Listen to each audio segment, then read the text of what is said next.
Okay, thank you very much, Josette and the conference organisers. I hope you can hear me okay. I would like to first clarify that I'm no longer director at the World Bank. I left a few weeks ago, so I'm broadcasting from the UK here. I hope that many of the comments I make will still be relevant and useful to this important group of young evaluators. I've entitled the presentation A Career in Evaluation Base Camp and Beyond. The metaphor is intended to let you know that this is a challenging endeavour to make a career in evaluation, but it's one that really has its rewards, and you'll see the summit at the end, and that it'll be worth it, is what I'm trying to say. What I'll try and give you is my own perspective as somebody who's worked in evaluation development, in international development, for the last 15 years or so. I realise that evaluation is much broader than international development, but I hope some of the comments will still be relevant if you come from other fields, such as education evaluation or domestic public sector evaluation or climate change evaluation, or the many different areas of evaluation that exist. And of course, there are some very knowledgeable people involved in this conference who can answer questions as well if other topics come up.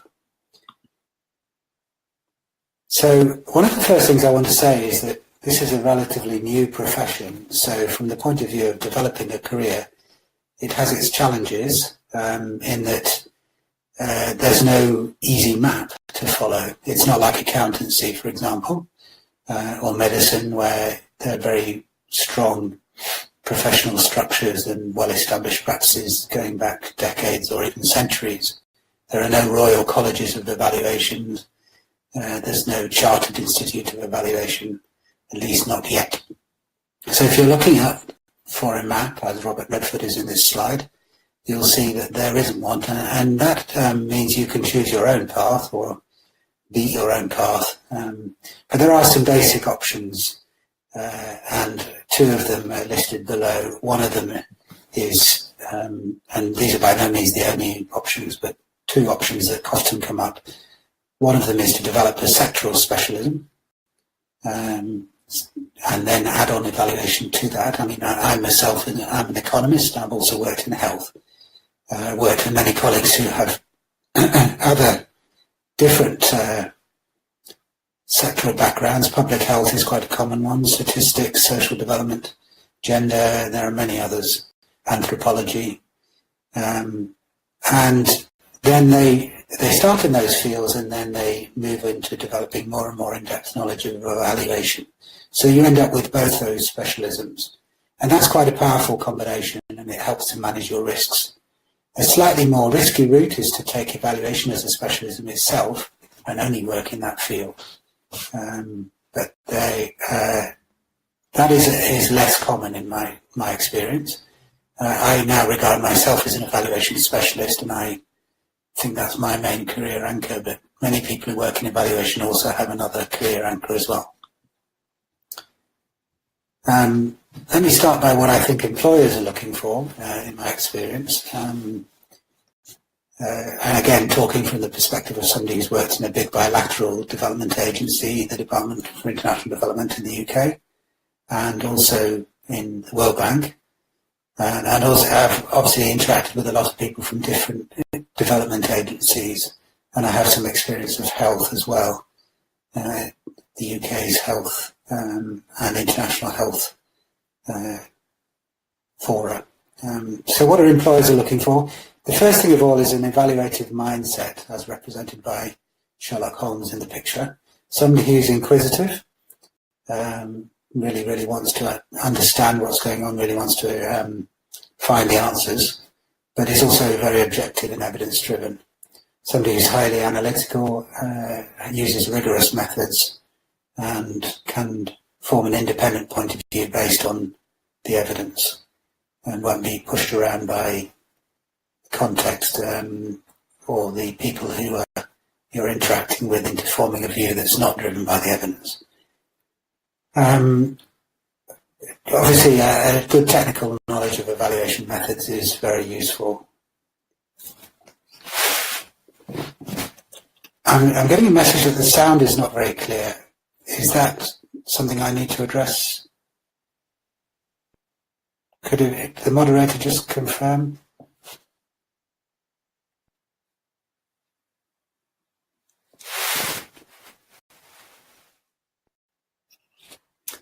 Okay, is it because the connection is a bit spotty, right? I'll try and speak a little bit more slowly, and it looks like the connection is not good enough.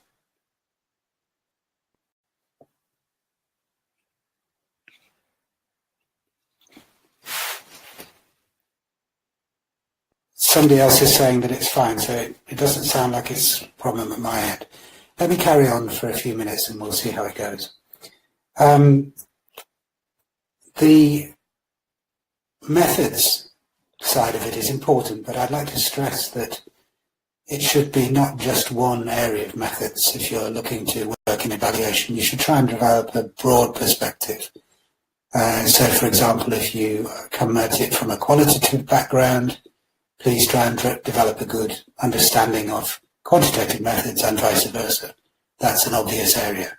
But if you come at it from, say, an economics background, please try and develop your methods and understanding for those who come at it from social anthropology or gender or different perspectives education. This is enormously helpful to employers and to your team workers because it reduces the barriers. Try switching off the camera. Okay.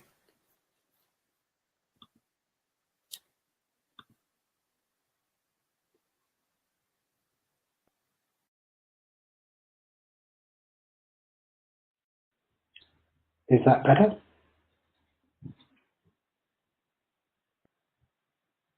You can hear me, okay. So the other area that employers are looking for is a good set of data gathering skills and experience, and that would include quantitative methods and survey methods. Not because those should be the only methods you use, but they do come up very frequently. Some understanding of development, of course, if you work in development evaluation, is absolutely vital, and preferably field experience. And then the last area is the ability to deliver good evaluations and to be able to connect with people who are working with you. And I want to stress this because I do very often see people trying to get into the evaluation profession who don't really pay that much attention to the sort of core basic skills.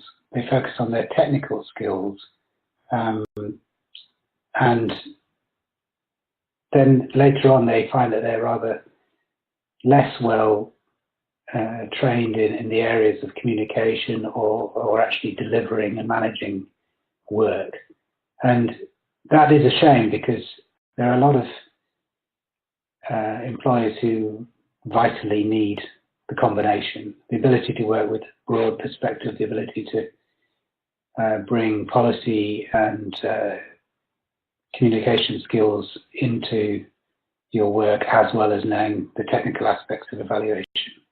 Now, somebody's just asking, how can an evaluator be really independent while working with the World Bank and following their instructions? And then if you want to work with the World Bank again. Now, for somebody at my level, at the director level and above, it was actually built into our contracts that we would not be allowed to work in the World Bank again.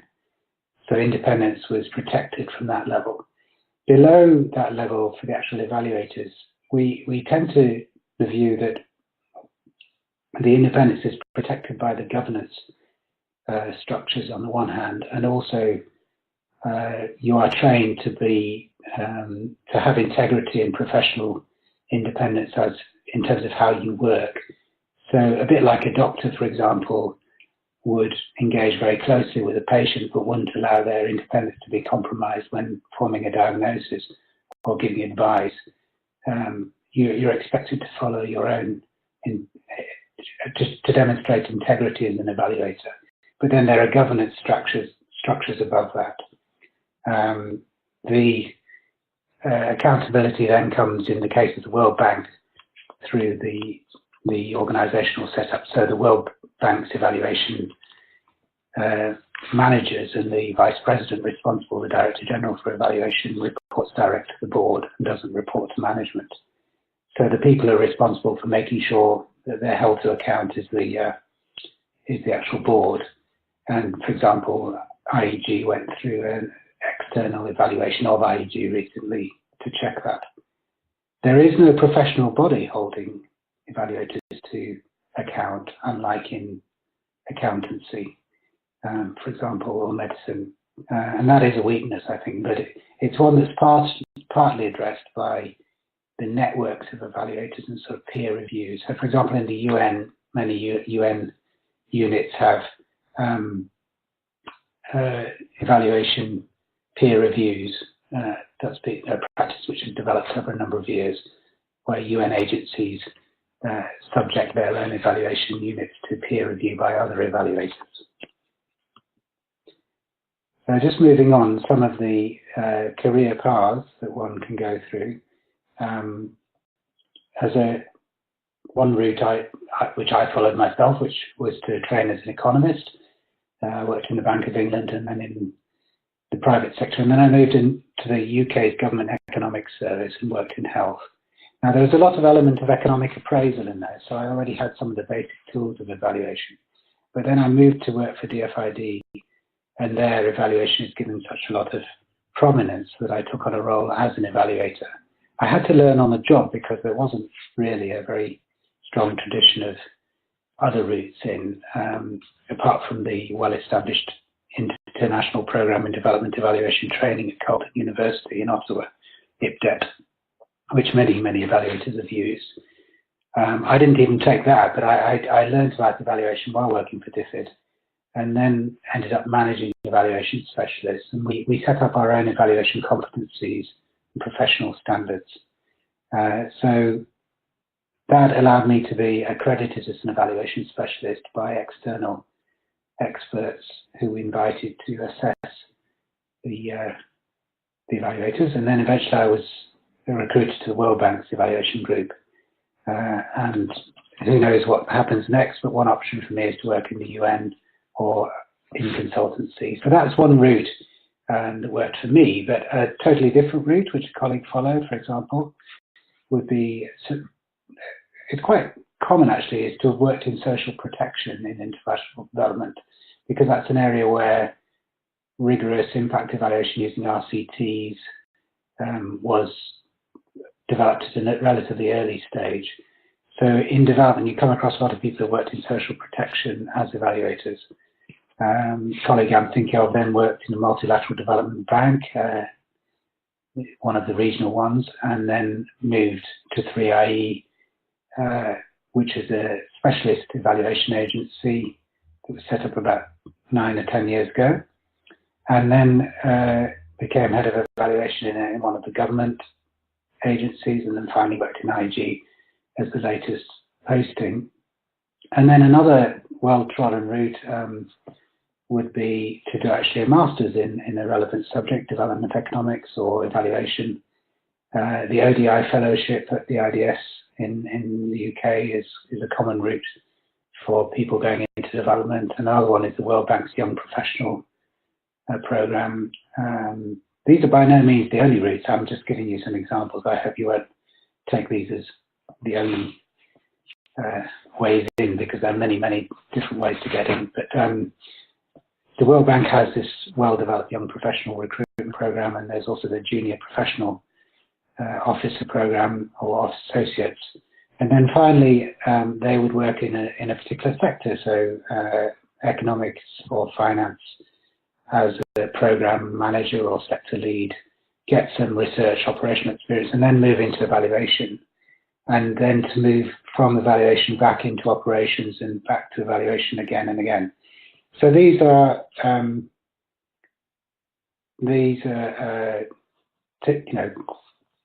not typical, but certainly routes that I've seen people take. with some success.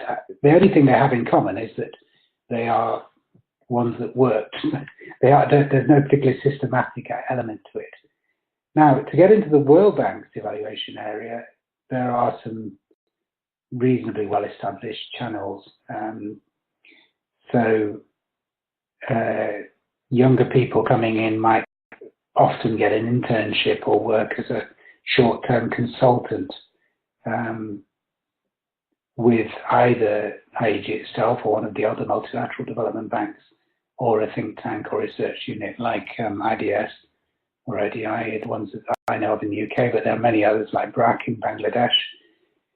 The crucial thing at that stage is to make some connections with people leading evaluations and become somebody who's known as able to deliver reasonably high quality work within an evaluation setting. Now, it's a bit of a chicken egg problem, because unless you've established that reputation, it's difficult to get the chance to get the experience. But finding a way in through consultancy, sometimes by working through somebody who's been a supervisor for you, or a researcher who you've worked for and who themselves has a reputation and can get evaluation work. Another route is to be recruited directly. That's fairly rare, and you need to have some specialist qualifications, certainly. And then much more common route is to get some operational experience in development and move across with sectoral experience, which you can then apply to evaluation. We've had people come into IEG from research and development economics, the DEC side of the bank, or other research routes. And occasionally we've had people come in from the UN, or like myself from a bilateral, but they need to demonstrate that they have transferable skills. Rita has asked me a question: what can be done to influence the commissioners of evaluators to offer more opportunities for emerging evaluators, an advocacy program, lobbying, and so on? I think that the best way to approach that would be probably through the evaluation cooperation group of the MDBs, or through other networks where the evaluation units are already cooperating on capacity building. And I think there would be some receptiveness from the conversations I've been in to understand that training the future evaluators is very important. For example, IEG was recently wanting to increase the number of people who it could recruit from sub-Saharan Africa to improve the diversity of its staff. So it reached out through the CLEAR centres in Africa, the one in South Africa particularly, and the World Bank was at the same time trying to improve its graduate recruitment and other recruitment in Africa. So there was some openness to planning for the long term there. Somebody else is asking, to become an evaluation expert, is it better to start working in evaluation since the beginning, or better to get field experience? Laura, I think I agree with you. I think it's better to start to get some of the field experience, really, unless you're very confident that you want to spend your whole career in evaluation. It's a slightly more risky route to focus on evaluation as a skill from the beginning. Whereas if you have a bit of both, you can. It's possible to transfer from operations into evaluation. It's not so easy to transfer if you only have evaluation experience into operations. So I think a career path which tries to move from the one to the other and back again is a sensible way of approaching it. But in my case, I've loved working in evaluation and economics mainly. I don't have field experience particularly, and it's worked for me. It just depends on how you view your objectives, really. But it's certainly less risky if you have operations and evaluation experience. Other examples, one that I've seen, which is quite narrow, but certainly a very well-established route, is to try and work in impact evaluation as a specialism. So I call this the JPAL type route, named after the Poverty Action Lab, the Jamil Latif Poverty Action Lab based in MIT. The reason I call it that is because they would typically hire people who are graduates, postgraduates with a master's in economics or PhD in economics who have very strong quantitative skills, and then they would ask them to work in the field doing much of the data gathering and training, or not doing the data gathering, but training data gatherers, and that they would be working sponsored by an already very well-established impact evaluation researcher and economists such as Esther Defoe, Michael Kramer and the likes. That gives you the chance to develop a publications record, so that's more of a research-based route. Ideally, you end up with a chair in Harvard. Now that's quite a narrow route, but if you're an economist who loves rigorous impact evaluation as defined by economists, not necessarily how it's defined by everybody else, then that's the way to go. You must get that sort of association with somebody who's already got a publications record and can train you. Another way is through a bilateral donor. I mentioned my own career route, but to get into DFID or a similar bilateral donor, you would typically go in through an ODI fellowship or working in an NGO or having graduate qualification. DFID also has a graduate entry scheme, and then they hire people also from the government civil service who've worked in other fields such as health or economics. And then you can get experience as an evaluator and accreditation. Somebody's asked me to switch on the video. At the moment, I'm leaving it off because I'm hoping that will improve the connection. Then other routes, I'll just mention them very briefly. Consultancy, of course. It's a good route, actually, to get trained as an evaluation consultant, because you can go in at the bottom and get skills and get a lot of experience working in different fields. I've listed a few of the better known evaluation consultancies, but there are many, many others. The ones I've worked with include those, but that's by no means an exclusive list. And if you can get experience with them, then they will train you. You'll get a lot of experience of actually doing some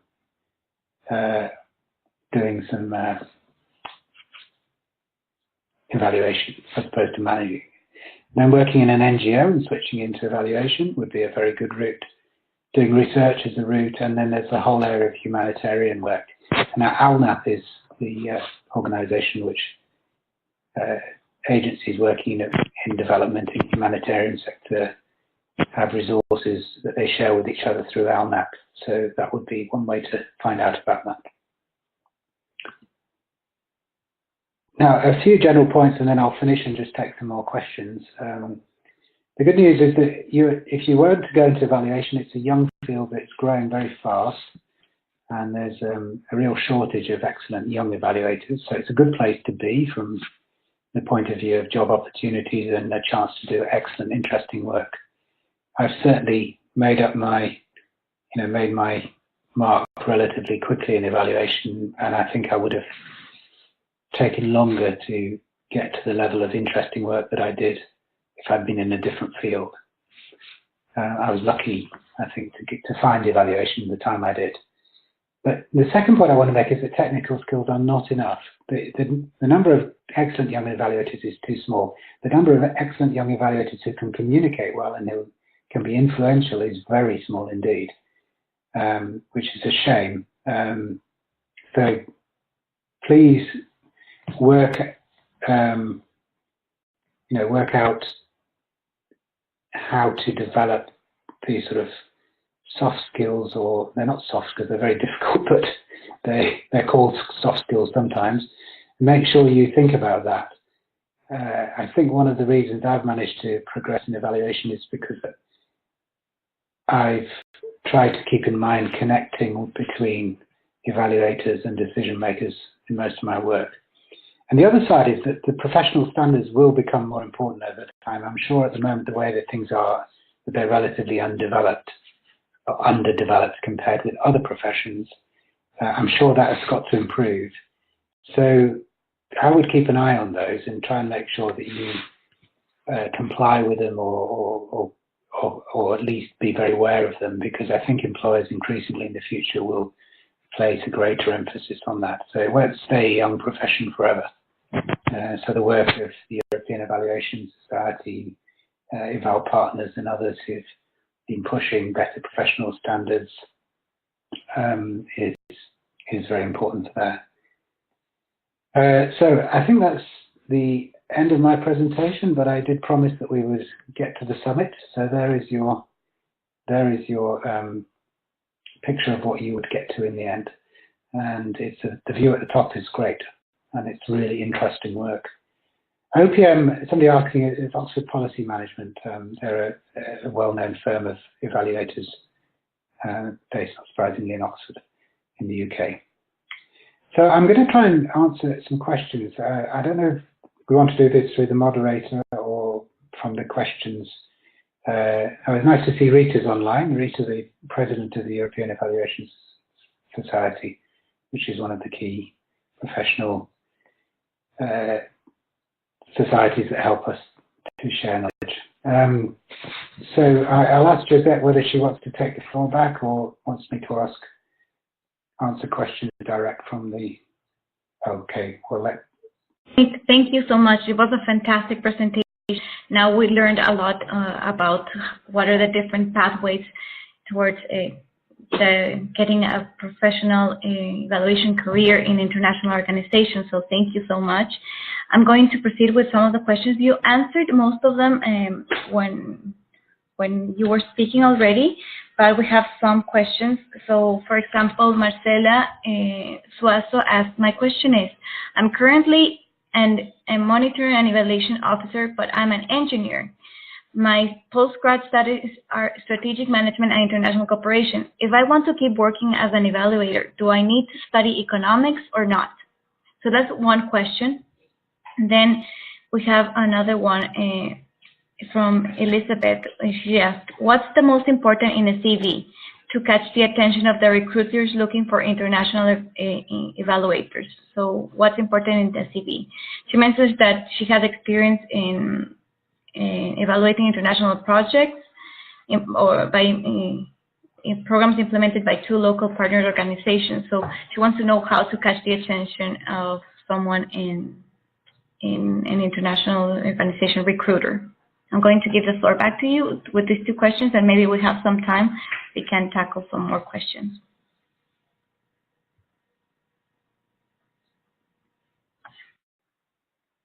Thank you very much, Josette. So I think coming into the field not from economics is not a problem, and quite the opposite. It brings a lot of different perspectives. So engineering is certainly one of the professions I could have mentioned. I've worked with a lot of people who come into evaluation who have an engineering background. When I said that having a sectoral specialism is very useful, it wasn't just because it gives you a door into the profession because you have your operational credibility to bring. It also means that you have a particular way of thinking about things. So I think the thing I want to emphasize most is this sort of multidisciplinary perspective or ability to relate to people who come from different professions than your own. And I'm afraid that you sometimes see problems in discussion and evaluation because people don't have that willingness to bridge the different professions that they interact with. So if you can develop a good understanding of different perspectives, I think that gives you quite a good head start. And I, as an employer, was often looking for that. But certainly if I was recruiting an engineer, I wouldn't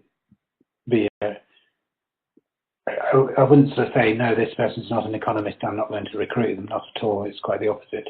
It depends which field you're working in. I mean, obviously, if you want to work on evaluating certain aspects of aid programs that work in finance, then you do need the relevant knowledge. Now, the other question is what are recruiters actually looking for? What, you know, and in terms of the CV, what would they particularly look for? I would. There's a range of different things, to be honest, that I'd look for, but there's certainly some things which help.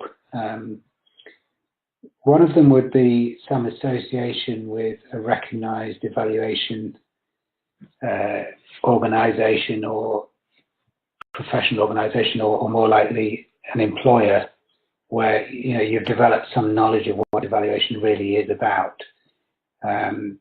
These days, having a master's in evaluation, it would be very attractive if I saw that somebody had that or had done some work in that. We have an excellent young evaluator who worked in IG who came in through that route, and that certainly caught our attention quickly, either having a master's or even working on a PhD in an evaluation-related subject. But a very strong operational background with no knowledge of evaluation, but clearly an evaluative approach, is also a route. So the trouble is that there isn't a hard and fast set of answers. It does vary quite a lot, I'm afraid. So I can't answer that in a very simple way. What's the one thing that catches attention?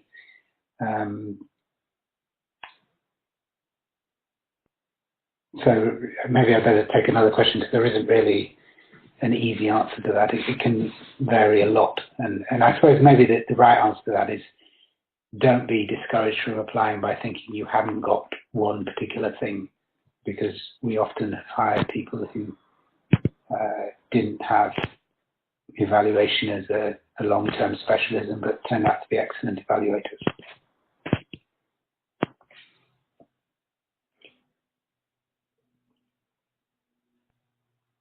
Time for just one more question before we get into our 5-minute break. There's a question from Marina Bolfarini Caiseta. She says, I have a very hard moment entering into this career. I have done some courses, but as I have no experience on the field, I have not a competitive CV to be selected in UN and other international organizations recruiting evaluators. What to do in this case? Do I have to work as a volunteer, and where do you suggest? And it's related to the last question, so that's why I chose this one. Maybe you can help us with this. Thank you, Nick. I'm going to give the floor back to you.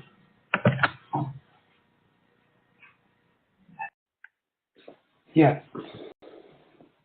So thanks. That's a really good question. I very much feel for somebody in that position. So just to explain again, I mean, for somebody like me, I sort of fell into evaluation from a different route. I went through a more conventional route to get experience and to get sort of seniority without working in evaluation, and then I was able to bring something to the table when I wanted somebody to hire me for an evaluation job and say, look, I have transferable skills. So that's one route. So get yourself established and known in an area which has its career structure, and then transfer across.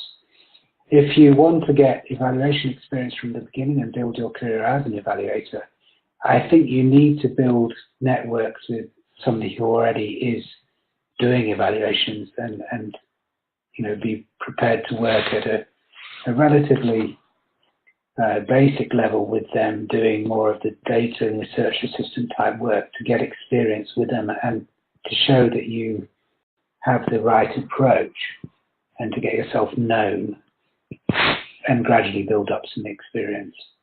So, for example, as I said, at the World Bank, we do take interns or research assistants and short-term consultants, and I'm afraid they don't get a very good deal while they're getting the first couple of years' experience. They tend to have to work very hard while they're developing that experience, and they don't get a lot of recognition, although we do try to make it a good career environment for them. But the payback at that stage, I think, is that you learn how evaluation works, and you get to know people, and that gives you the opportunity to spot an entry route which works for you. And that's not a very satisfactory answer. There should surely be a graduate trainee scheme or something in evaluation. And, hopefully that will develop as some of the bigger organizations realize this. But they do tend to want in their evaluators people who've got some experience already, because then, from a World Bank's point of view, if you're evaluating somebody who's worked in development for 20 years and you yourself haven't got that knowledge at all, then you do need to be supervised and work alongside people who've got many years of experience in operations. So you gradually develop it that way. I hope that answers your question as best I can. It's not an easy route, but once you've built up a couple of years' experience, it gets easier after that.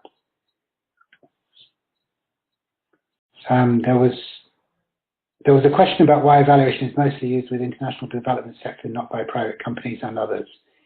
Actually, evaluation is used in other sectors, and it is used by private companies. It may not be always called that, but it has a much bigger profile in international development, and there's a reason for that, which is that the poor don't have a very strong voice of their own, and there's a long history of debate about the effectiveness of international development. Those two reasons mean that evaluation has always played an important role, among many other reasons, including the way the history of the whole field has developed. So it's more a question of why is it so prominent in international development rather than why does it not happen in other areas. But for example, health technology assessment in health is a huge area of evaluation. I think with that we've probably run out of time, so I'll hand back to Josette, and it's been a great privilege to be invited to speak to you, and I wish you all the very best with your own career development at this crucial stage in your careers. I think Evaluator is a really excellent